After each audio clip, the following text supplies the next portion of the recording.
It started with a message I never expected. My phone buzzed as I was leaving work, the screen flashing an unknown number. The text read, "If you want to catch your wife cheating, be at Bar X today at 6 p.m. Attached was a single photo. As soon as I opened it, my chest tightened.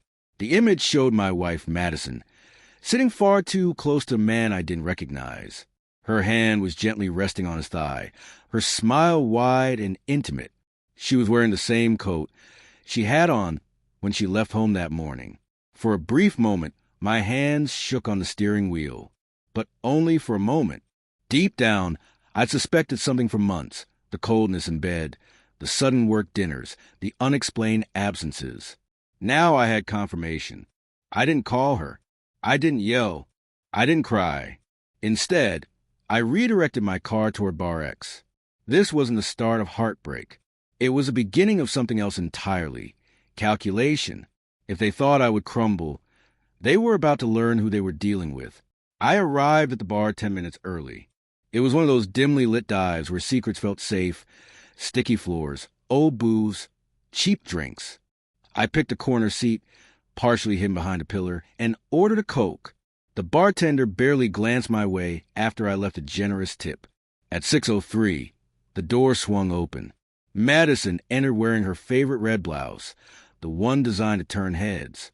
Right behind her walked a man from the picture, mid-30s, expensive jacket, an arrogant smirk that screamed entitlement. This wasn't a casual coworker. They slid into a booth 2 rows ahead of me. I watched her giggle as he whispered into her ear, tucking her hair behind it like he owned her. She looked radiant, not nervous, not guilty, not cautious. She ordered wine, and they kissed openly, as if our marriage never existed. Every part of me wanted to storm over, to demand an explanation, to expose them. But I didn't move. Instead, I calmly pulled out my phone and began recording wide shots, close angles, capturing every damning second. Evidence. Crystal clear. 20 minutes later, I had everything I needed. Without a word, I slipped out the back door and headed directly to my lawyer's office. On the way there, a new plan began to form, one that went far beyond a simple divorce. They had underestimated me. The following morning, I sat across from Rachel, my attorney. She was sharp, cold where it mattered, and had no time for drama. When I showed her the footage, she nodded without surprise. "This is perfect," she said, tapping the screen. "But you suspect there's more." I nodded again.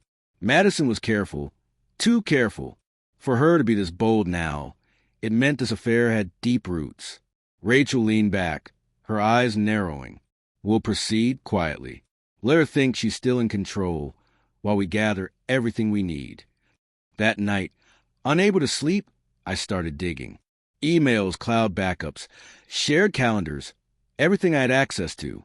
By 2 a.m., I had uncovered plenty. His name was Tyler, not just a fling, but my boss's business partner. Madison had accessed confidential company emails through my devices. Their affair had been ongoing for months, coordinated during my work trips. She wasn't just betraying me. She was exploiting me, my career, my connections, my trust. By Friday, I had already triggered an internal report, subtly highlighting Tyler's conflict of interest. I hired a private investigator to track their next meeting. I even created a burner email account, pretending to be someone threatening to expose them, a test to see how they'd respond. But the most important step was contacting Tyler's wife, Dana. We had met briefly at a company dinner, and even then, I sensed her suspicion. When I told her what I'd uncovered, she simply said, "Send me everything." Within 10 minutes, I did. Her reply came shortly after, "Let's destroy them." The following Monday, the quiet unraveling began. Tyler showed up late to our executive meeting, his nerves betraying him. My boss announced an internal audit due to recent irregularities flagged by an anonymous source. Tyler's face twitched. I remained composed. At noon, Madison texted me as if nothing had changed. "Dinner tonight? We've both been so busy lately." I replied, "Of course. I've missed you." Later that afternoon, Dana sent me another video.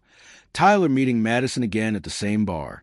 They kissed, and Madison whispered, "He's so pathetic. I'll ride this until I get the house and the divorce." I paused the video, took a breath, and forwarded it to Rachel. She responded almost instantly. "This seals it." That evening at dinner, Madison acted as though we were newlyweds again, smiling, laughing, calling me sweetheart. I matched her facade, nodding, smiling, sipping my wine. Then I leaned in and whispered, "You become a much better liar, Madison." Her expression froze. "What do you mean?" "But your boyfriend's wife? She's even better at collecting evidence." Her face drained of color. Without waiting for a response, I stood, left some cash on the table, and walked away. By morning, all our joint accounts were locked. The next day, divorce papers were served.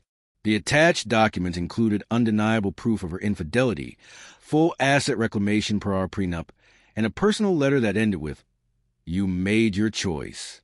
Now you'll live with it." That same evening, Dana executed her part. She arrived at our company's quarterly gathering, calm and poised, handing a USB drive to the CEO.